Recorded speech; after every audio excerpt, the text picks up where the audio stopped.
Hello students, welcome all of you in revision cum crash course programme. आज से हम लोग स्टार्ट करने वाले हैं revision cum crash course. Revision से रिलेटेड सारी इन्फॉर्मेशन आपको पहले ही दी जा चुकी है। तो हम लोग जो रिवीजन है स्टार्ट करेंगे ह्यूमन फिजियोलॉजी से। तो आज हम लोग स्टार्ट करते हैं ह्यूमन फिजियोलॉजी। ह्यूमन फिजियोलॉजी का पहला चैप्टर डाइजेशन एंड एब्जॉर्प्शन।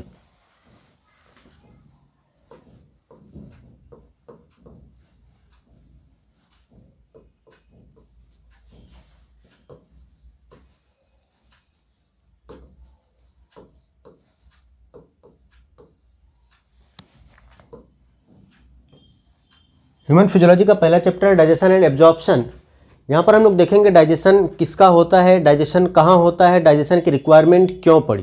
तो अगर हम लोग डाइजेशन की बात करें तो डाइजेशन होता है हमारे फूड का। एनसीईआरटी ने सबसे पहली लाइन यहीं से लिखना स्टार्ट किया कि food is one of the basic requirement of all living beings. जो फूड है वो सभी लिविंग बींग्स का बेसिक रिक्वायरमेंट है। कोई भी अगर लिविंग होगा तो उसकी बेसिक रिक्वायरमेंट क्या है, फूड है। बिना फूड के वो सर्वाइव नहीं कर सकता। तो इसलिए एनसीईआरटी ने इसे लिखना ही शुरू किया है कि सभी लिविंग ऑर्गेनिजम्स की जो बेसिक नीड है वो फूड है। हम लोग ह्यूमन की फिजियोलॉजी पढ़ रहे हैं। अगर हम ह्यूमन की फिजियोलॉजी की बात करें तो ह्यूमन का फूड क्या होता है, तो सबसे पहले उन्होंने लिखा major component of our food, कि हमारे फूड के मेजर कंपोनेंट क्या है, कौन कौन से फूड हम लोग मेजॉरिटी में लेते हैं, ज़्यादा लेते हैं, और उसके अलावा भी क्या कोई चीज़ हम लोग लेते हैं मेजर कंपोनेंट के अलावा। तो यहाँ पर हम लोग देखेंगे major component of our food,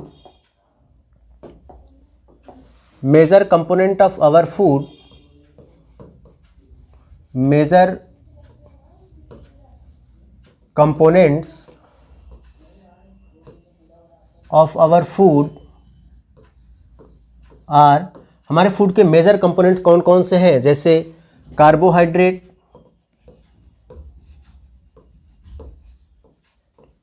carbohydrates, proteins and fats. ये मेजर कंपोनेंट है, याद रखेंगे। मेजर कंपोनेंट जो हम लोग मेजॉरिटी में लेते हैं, ज़्यादा हम लोग लेते हैं, जिसकी रिक्वायरमेंट ज़्यादा अमाउंट में होती है। इनके अलावा हम लोग कुछ स्मॉल क्वांटिटी में भी लेते हैं, जैसे vitamins and minerals, vitamins and minerals also require in small quantity, in small quantity। इसका मतलब ये है कि जितना हम लोगों को कार्बोहाइड्रेट, फैट या प्रोटीन की ज़रूरत है उतना हम लोगों को विटामिन्स और मिनरल्स की ज़रूरत नहीं होती, उतनी रिक्वायरमेंट नहीं होती। इसलिए इनको बोला मेजर कंपोनेंट, मतलब हम लोग ज़्यादा अमाउंट में लेते हैं, और विटामिन्स और मिनरल्स हम लोग कम अमाउंट में लेते हैं। तो मेजर कंपोनेंट कौन कौन हो गया, कार्बोहाइड्रेट, फैट और प्रोटीन, और माइनर कंपोनेंट या स्मॉल क्वांटिटी विटामिन्स और मिनरल्स। अच्छा, इनके अलावा हम लोग और क्या लेते हैं, खाने के साथ साथ पानी भी लेते हैं। किसी से आप पूछते हैं कि और खाना पीना हो गया, मतलब खाने के साथ साथ हम लोग पानी भी लेते हैं। तो याद रखेंगे, यहाँ पर हम लोग देखेंगे water we intake,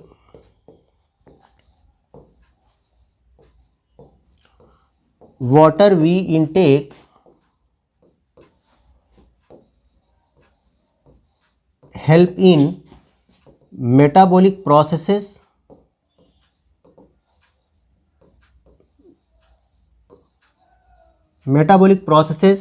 and also prevent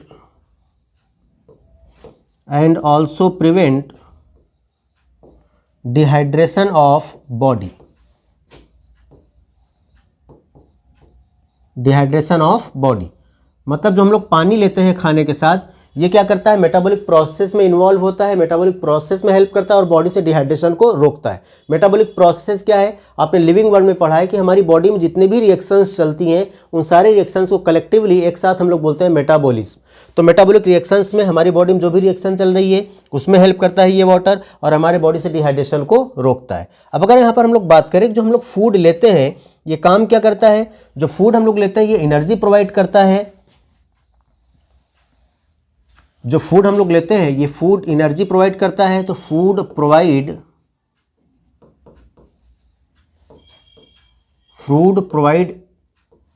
energy and organic material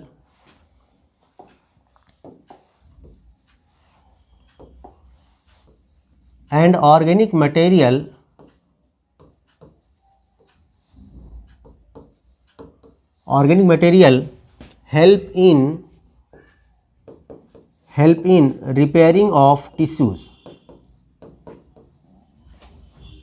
repairing of tissues. ये हम लोग जो खाना लेते हैं, जो हम लोग पानी लेते हैं, वो क्या करता है? अगर हम लोग बात करें कि डाइजेशन की ज़रूरत क्यों पड़ी या डाइजेशन होता क्या है, डाइजेशन की ज़रूरत इसलिए पड़ी क्योंकि जो हम लोग ये फूड लेते हैं, मेजर कंपोनेंट कार्बोहाइड्रेट, फैट और प्रोटीन, ये मैक्रोमोलिक्यूल होते हैं, जिसे हम लोग बोलते हैं बायो मैक्रोमोलिक्यूल। ये कॉम्प्लेक्स फूड होते हैं। हमारी जो बॉडी की सेल्स हैं, इनको इनके ओरिजिनल फॉर्म में, मीन्स कॉम्प्लेक्स कंपाउंड के फॉर्म में, बायो मैक्रोमोलिक्यूल के फॉर्म में एब्जॉर्ब नहीं कर सकती, तो इनको कन्वर्ट कर दिया जाता है बायो माइक्रोमोलिक्यूल में, छोटे छोटे पार्टिकल्स में तोड़ दिया जाता है ताकि हमारी सेल्स इनको एब्जॉर्ब कर ले। अगर ये ब्रेकडाउन नहीं होगा तो हमारी सेल्स इसको एब्जॉर्ब नहीं कर सकती, इसलिए इनको कन्वर्ट कर दिया जाता है। इनको कन्वर्ट कर दिया जाता है। तो जो हम लोग फूड लेते हैं, ये फूड क्या होता है? Bio macromolecule.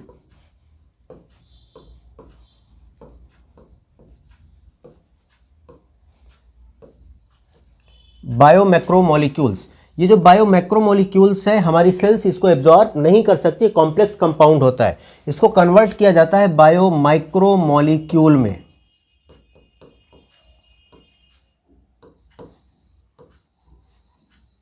बायो माइक्रोमोलिक्यूल्स में, या अगर हम बोले ये जो हमारा फूड है, जो हम लोग खाते हैं, ये होता है complex compound.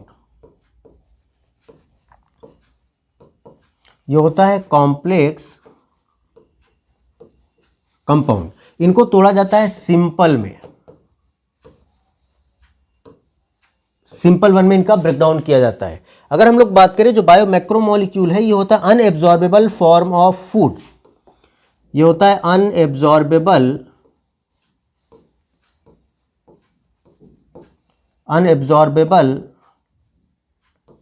Form of food. Unabsorbable form of food, इनको कन्वर्ट किया जाता है किसमें? एब्जॉर्बेबल फॉर्म में। एब्जॉर्बेबल फॉर्म ऑफ फूड क्यों कन्वर्ट किया जाता है? क्योंकि जो हम लोग ये लेते हैं बायो मैक्रोमोलिक्यूल, जो हम लोग मेजर कंपोनेंट ले रहे थे कार्बोहाइड्रेट, फैट या प्रोटीन, ये होते हैं बायो मैक्रोमोलिक्यूल्स। तो इनको इनके ओरिजिनल फॉर्म में, मीन्स कॉम्प्लेक्स कंपाउंड के फॉर्म में, हमारी सेल्स एब्जॉर्ब नहीं कर सकती, इसलिए क्या बोला? अनएब्जॉर्बेबल फॉर्म ऑफ फूड। इसको कन्वर्ट किया जाता है किसमें? बायो माइक्रोमोलिक्यूल में, सिंपल वन में या एब्जॉर्बेबल फॉर्म में। ये जो कन्वर्जन की प्रोसेस है, इसी कन्वर्जन की प्रोसेस को बोलते हैं डाइजेशन। क्लियर? इसी कन्वर्जन की प्रोसेस को, इसी ब्रेकडाउन की प्रोसेस को बोलते हैं डाइजेशन। इसी को बोलते हैं डाइजेशन।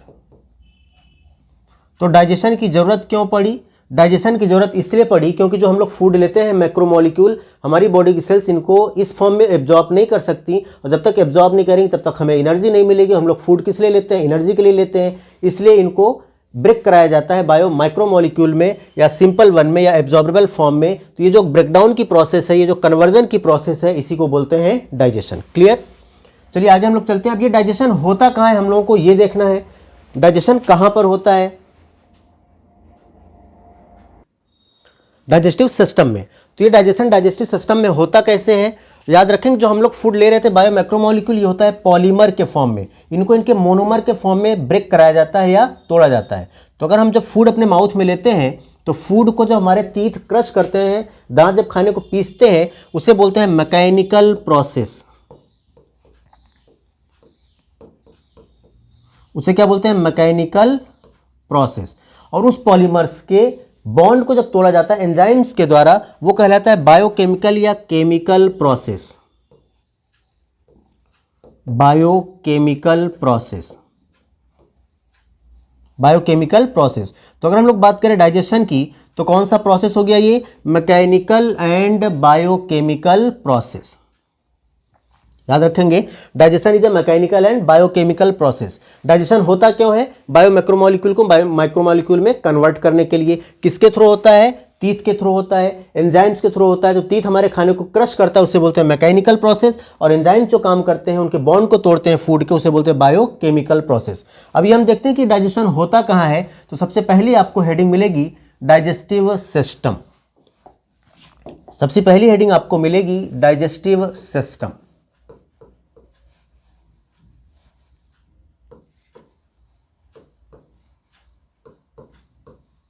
डाइजेस्टिव सिस्टम में हम लोग देखेंगे डाइजेस्टिव सिस्टम में क्या क्या आता है। डाइजेस्टिव सिस्टम हम लोग पढ़ेंगे। Digestive system consist of alimentary canal and associated gland, जिसे हम बोलते हैं डाइजेस्टिव ग्लैंड। दो चीज़ें हम लोग को यहाँ पर पढ़नी है, एक पढ़ना है एलिमेंट्री कैनाल,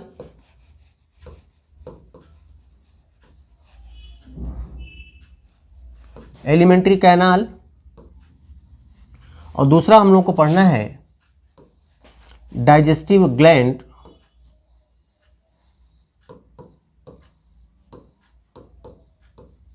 डाइजेस्टिव ग्लैंड या इन्हीं को बोलते हैं एसोसिएटेड ग्लैंड। तो पहला हम लोग यहां पर देखेंगे डाइजेस्टिव ग्लैंड क्या होती है, या सॉरी एलिमेंट्री कैनाल क्या होता है। तो अगर हम एलिमेंट्री कैनाल की बात करें, एलिमेंट्री कैनाल की बात करें तो एलिमेंट्री कैनाल हमारा होता है 6 to 9 मीटर लॉन्ग, और अगर हम ह्यूमन की बात करें तो ह्यूमन में एलिमेंट्री कैनाल होता है 9 मीटर लॉन्ग, 9 मीटर लॉन्ग होता है। Mouth to anus, mouth to anus, एक एंटीरियर ओपनिंग जिसे हम लोग माउथ बोलते हैं और पोस्टीरियर ओपनिंग जिसे हम लोग एनस बोलते हैं। तो माउथ टू से एनस तक जो लेंथ है एलिमेंट्री कैनाल की कितनी होती है, 9 मीटर लॉन्ग होती है। एक एक करके हम लोग पार्ट पढ़ेंगे यहाँ पर कि एलिमेंट्री कैनाल में ये माउथ टू एनस कितने पार्ट आते हैं।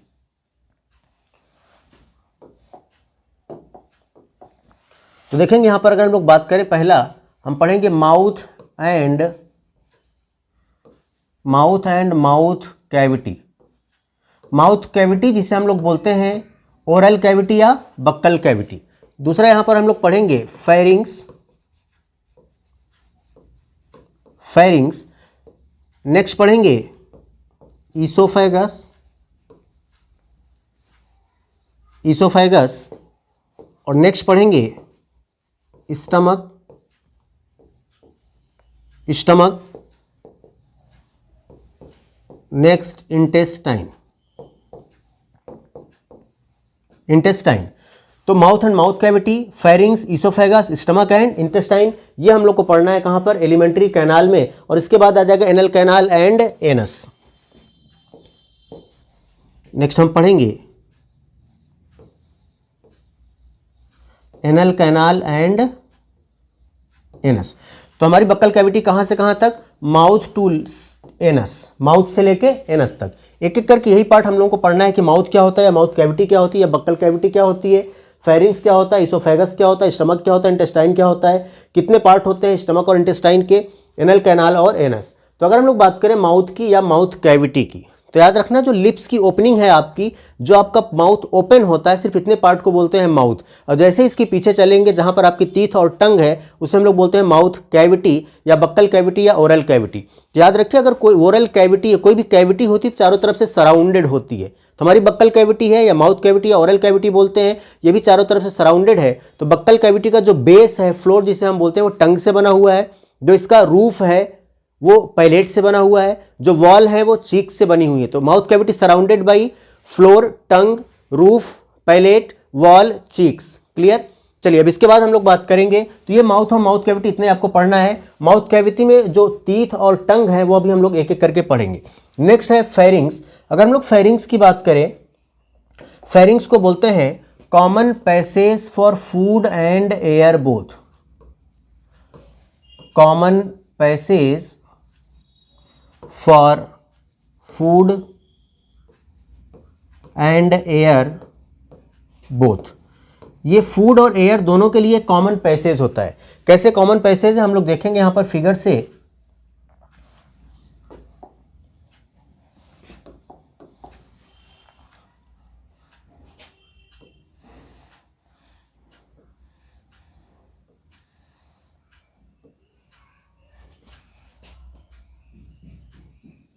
ये हम लोग एक डायग्राम से देखेंगे।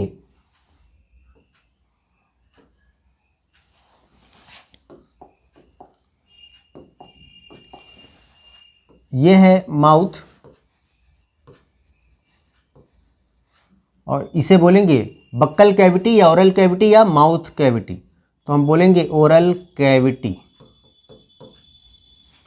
और ये है नॉस्ट्रिल, अपर लिप्स के ऊपर जो ओपनिंग है नॉस्ट्रिल। और ये है नेजल कैविटी,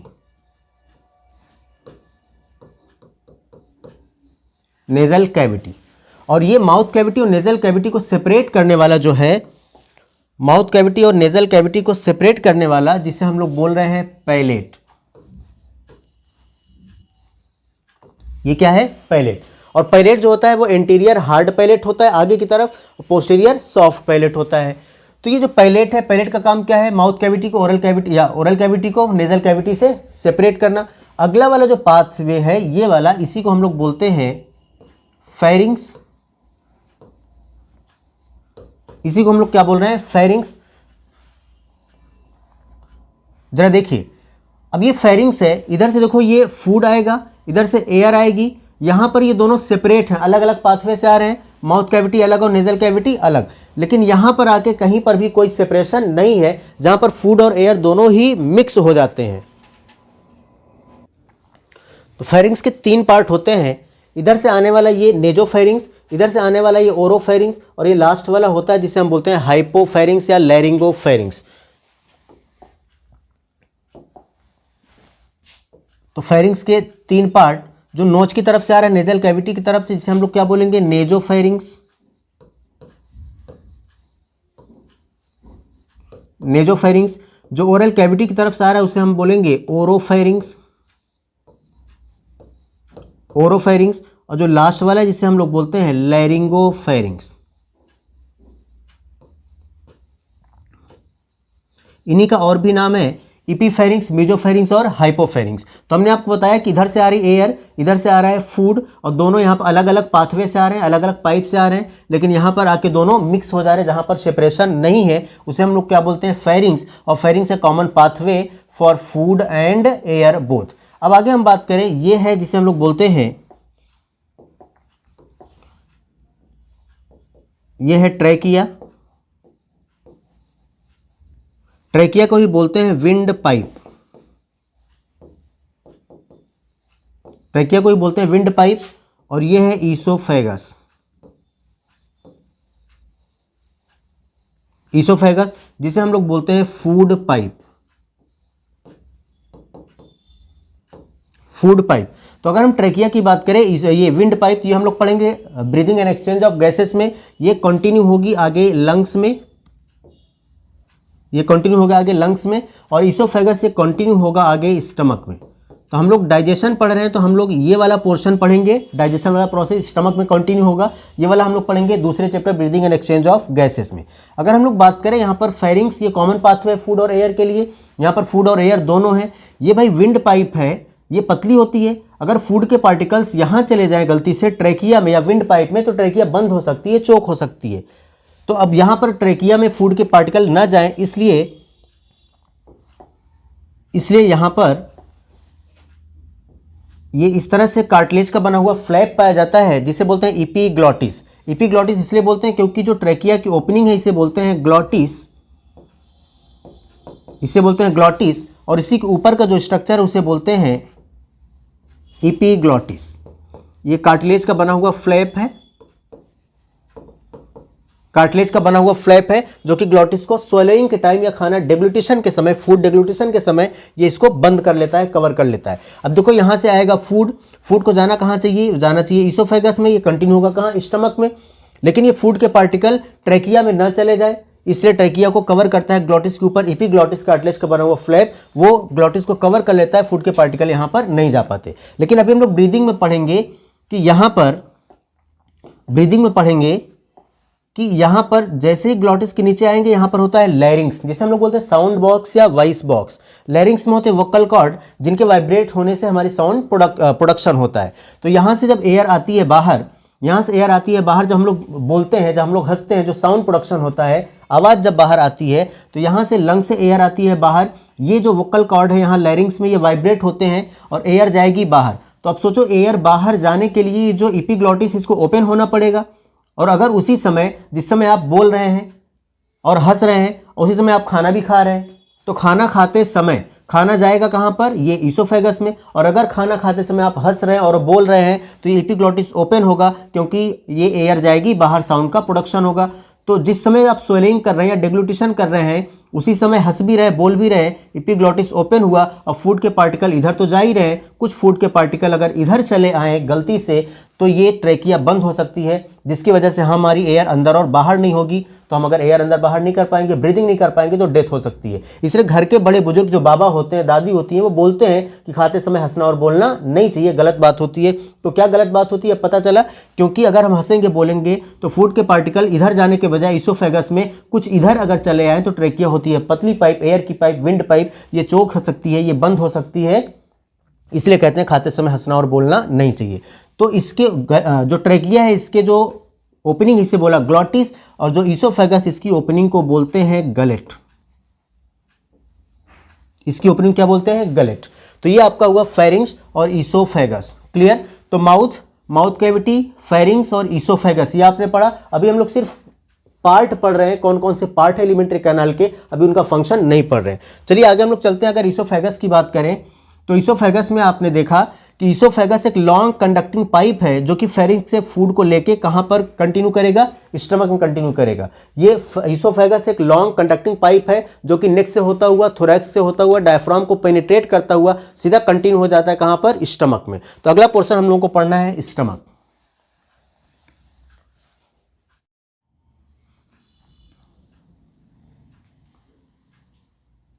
स्टमक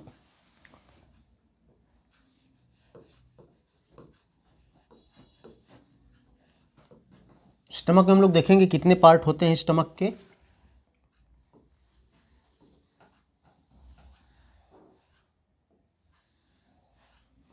ये इसोफेगस है, इसोफेगस कंटिन्यू हो रहा है कहां पर? स्टमक में। ये ऊपर वाला जो पोर्शन है, ये वाला पोर्शन इसे बोलते हैं फंडस। फंडस। दूसरा वाला जहां पर ये इसोफेगस आके ओपन हो रहा है, ये वाला रीजन कहलाता है कार्डियक, और ये वाला रीजन कहलाएगा बॉडी। और सबसे लास्ट वाला पोर्शन जो जाके आगे ओपन होता है इंटेस्टाइन में, स्मॉल इंटेस्टाइन के फर्स्ट पार्ट ड्यूडेनम में, ये वाला रीजन कहलाता है पाइलोरस, या इसी को बोलते हैं पाइलोरी। तो कितने पार्ट हो गए? 4 पार्ट हैं, fundus, cardiac, body and pylorus. अब ये इसोफेगस जहां पर डायरेक्ट ओपन होता है, इस पर क्वेश्चन आता है, इसोफेगस डायरेक्ट आके ओपन हो रहा है कौन से पार्ट में? कार्डियक वाले पार्ट में। ठीक। अच्छा, जब हम लोग खाना खाते हैं तो खाना सीधे ऐसे नीचे चला जाता है, लेकिन कभी खाना बैक फ्लो क्यों नहीं होता? हम कभी एक्सरसाइज करते हैं, अगर उल्टे हो जाते हैं या हम लेटे हैं तो खाना हमारा ऊपर क्यों नहीं आता, वापस क्यों नहीं आता, बैक फ्लो क्यों नहीं होता? क्योंकि स्टमक और इसोफेगस के बीच यहाँ पर पाया जाता है स्फिंक्टर, और ड्यूडेनम और स्टमक के बीच यहाँ पर पाया जाता है स्फिंक्टर। याद रखेंगे इसका नाम होता है, इसका नाम हम लोग पढ़ेंगे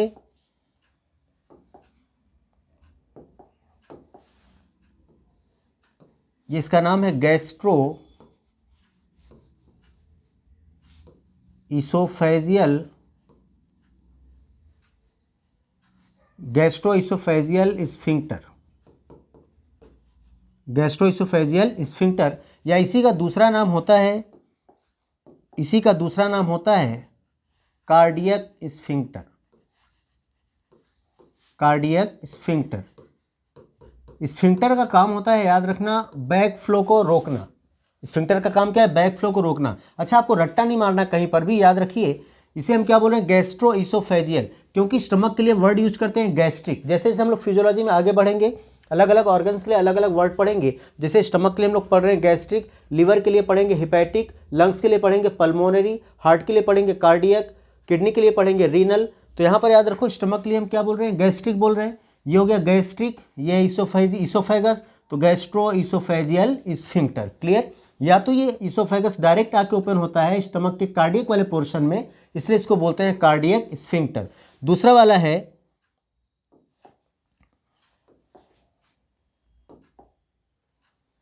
दूसरा वाला यहां पर देखेंगे, यह है स्टमक और ड्यूडेनम के बीच, स्टमक और ड्यूडेनम के बीच। तो स्टमक के लिए वर्ड कौन सा यूज किया? गैस्ट्रिक, और ये कौन है? ड्यूडेनम। तो इसका नाम हो गया गैस्ट्रो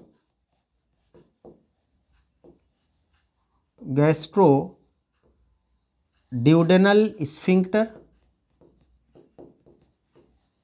गैस्ट्रो ड्यूडेनल स्फिंक्टर, या इसी का दूसरा नाम होता है, इसी का दूसरा नाम होता है पाइलोरिक स्फिंक्टर,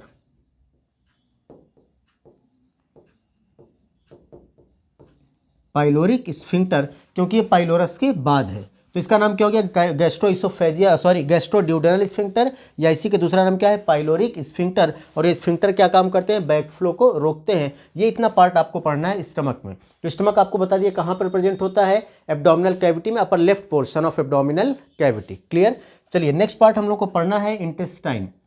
याद रखिएगा अभी हम लोग सिर्फ पार्ट पढ़ रहे हैं, अभी हम लोग इनका फंक्शन नहीं पढ़ रहे हैं, हमें ये देख रहे हैं कौन कौन से पार्ट होते हैं हमारे एलिमेंट्री कैनाल में। नेक्स्ट है इंटेस्टाइन।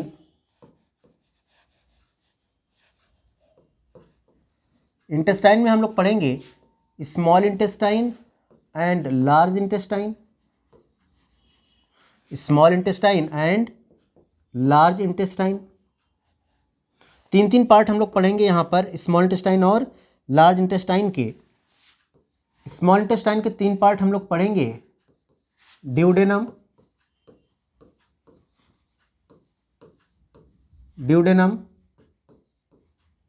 Jejunum and ileum.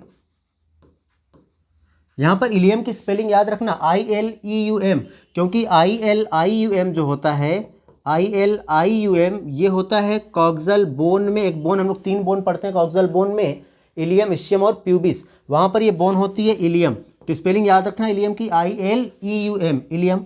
चलो लार्ज इंटेस्टाइन के हम लोग पार्ट पढ़ेंगे, caecum,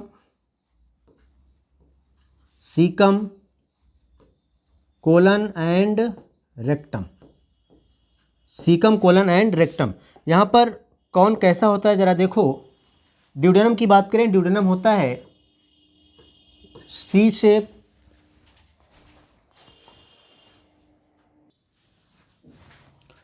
shape, duodenum.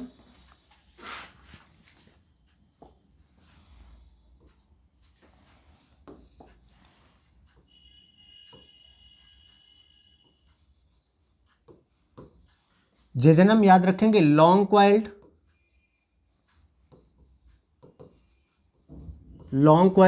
And ileum highly coiled.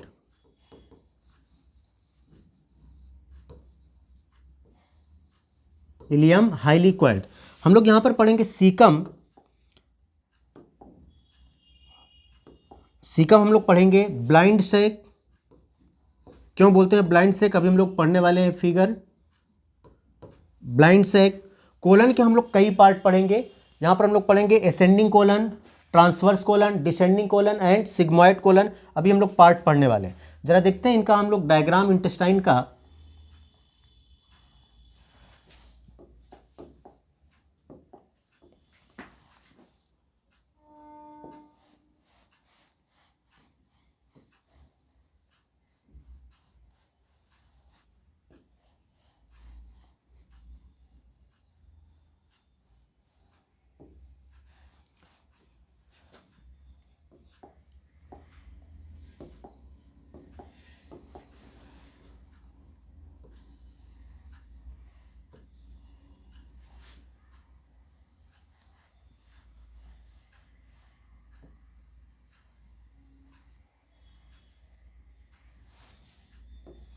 ये हमने देखा, ये ड्यूडेनम,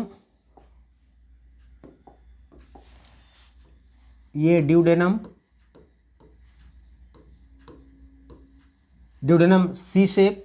उसके बाद ये हम लोग देखेंगे जेजेनम लॉन्ग क्वाइल्ड, और ये हम लोग देखेंगे इलियम हाईली क्वाइल्ड। इलियम की स्पेलिंग याद रखेंगे, अभी हमने आपको बताया। और ये इलियम जो है ये आके ओपन होती है, इलियम आके ओपन होती है यहाँ पर, caecum first part of the large intestine यहाँ पर आके ओपन होती है, और यहाँ इलियम और सीकम के बीच एक वॉल्व होता है, यहाँ पर भी बैक फ्लो को रोकने के लिए, इसका नाम होता है इलियोसीकल वॉल्व। जहाँ भी वॉल्व होगा, स्फिंक्टर होगा, इसका काम क्या होता है, unidirectional flow means back flow को रोकने के लिए। तो ये हो गया ड्यूडेनम, जेजेनम और इलियम, स्मॉल इंटेस्टाइन। आगे हम लोग देखते हैं लार्ज इंटेस्टाइन। लार्ज इंटेस्टाइन का फर्स्ट पार्ट जिसे हम लोग बोलते हैं सीकम, सीकम इसलिए बोलते हैं क्योंकि ब्लाइंड, ये सीकम जो है ये ब्लाइंड सैक होता है, ब्लाइंड सैक इसलिए बोलते हैं क्योंकि ये एक तरफ क्लोज होता है और दूसरी तरफ ओपन होता है, ऐसे स्ट्रक्चर को बोलते हैं ब्लाइंड सैक। अगला स्ट्रक्चर है कोलन। ये कोलन ऊपर जा रहा है, इसे बोलते हैं असेंडिंग कोलन।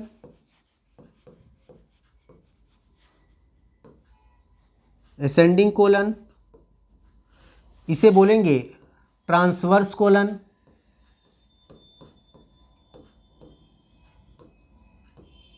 इसे बोलेंगे ट्रांसवर्स कोलन। और ये इसे बोलेंगे डिसेंडिंग कोलन।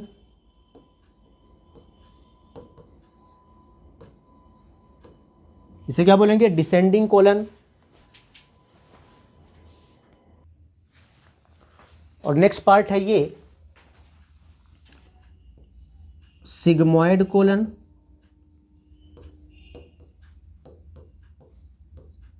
Sigmoid colon. और लास्ट में ये है anal canal. Anal canal and anus. तो हम लोगों ने पढ़ा था एलिमेंट्री कैनाल हमारी होती है कहाँ? Mouth to anus. तो ये लास्ट पार्ट, अभी हम लोग सिर्फ पार्ट पढ़ रहे हैं। अब जरा देखना, ये जो होता है सीकम ब्लाइंड सैक, यहीं से एक स्ट्रक्चर लगा होता है इस तरह से, जिसे हम लोग बोलते हैं वर्मी फॉर्म अपेंडिक्स। ये स्ट्रक्चर है,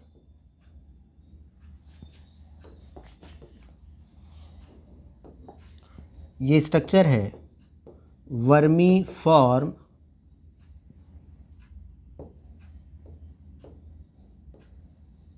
अपेंडिक्स। वर्मी फॉर्म अपेंडिक्स जो है ये होता है वेस्टिजियल। ये हम लोगों में कैसा होता है? वेस्टिजियल। वेस्टिजियल याद रखना, आगे हम लोग पढ़ेंगे दो तरह के ऑर्गन, एक होता है वेस्टिजियल, एक होता है रूडिमेंट्री। वेस्टिजियल का मतलब होता है नॉन फंक्शनल, जो फंक्शनल नहीं है। रूडिमेंट्री का मतलब होता है लेस फंक्शनल, जो फंक्शनल होगा लेकिन कम फंक्शनल होगा, लेस डेवलप्ड होता है, उसे बोलते हैं रूडिमेंट्री। जो डेवलप ही नहीं होता, जो फंक्शनल नहीं होता, उसे क्या बोलते हैं? वेस्टिजियल। तो जो ये है वर्मी फॉर्म अपेंडिक्स से, ये क्या होता है? वेस्टिजियल। कभी कभी इसी अपेंडिक्स में इन्फ्लामेशन हो जाती है, जिसे हम लोग बोलते हैं अपेंडिसाइटिस। तो इसका कोई काम तो है नहीं, ये वेस्टिजियल होता है, इसलिए सर्जरी के थ्रू इसको काट के निकाल दिया जाता है। जब डॉक्टर बोलता है कि आपको अपेंडिक्स हो गया है, तो अपेंडिक्स हो नहीं गया, अपेंडिक्स सब में होता है, बल्कि अपेंडिक्स में स्वेलिंग आ जाती है, जिसे हम लोग बोलते हैं अपेंडिसाइटिस, और इसको सर्जरी के थ्रू काट के निकाल दिया जाता है। ये हम लोग को पढ़ना था पार्ट इंटेस्टाइन के, small intestine and large intestine. Small intestine याद रखोगे, ड्यूडेनम, जेजेनम और इलियम। अब यहाँ पर हम बात करें, ये ड्यूडेनम सी शेप का है। नेक्स्ट है जेजेनम, लॉन्ग क्वाइल्ड होता है। इलियम हाईली क्वाइल्ड होता है। स्मॉल इंटेस्टाइन का पार्ट, ये इलियम जो ओपन होता है, लार्ज इंटेस्टाइन के फर्स्ट पार्ट सीकम में, इनके बीच यहाँ पर वॉल्व पाया जाता है, जिसे बोलते हैं इलियोसिकल वॉल्व। और आगे है कोलन। कोलन के कितने part? 4 part, ascending colon, transverse colon, descending colon and sigmoid colon. और उसके बाद एनल कैनाल और एनस। ये हम लोगों ने पढ़ा था, alimentary canal mouth to anus. तो अभी हम लोगों ने सिर्फ स्ट्रक्चर पढ़ा है, इनका सिर्फ पार्ट पढ़ा है, अभी इनका फंक्शन नहीं पढ़ा है।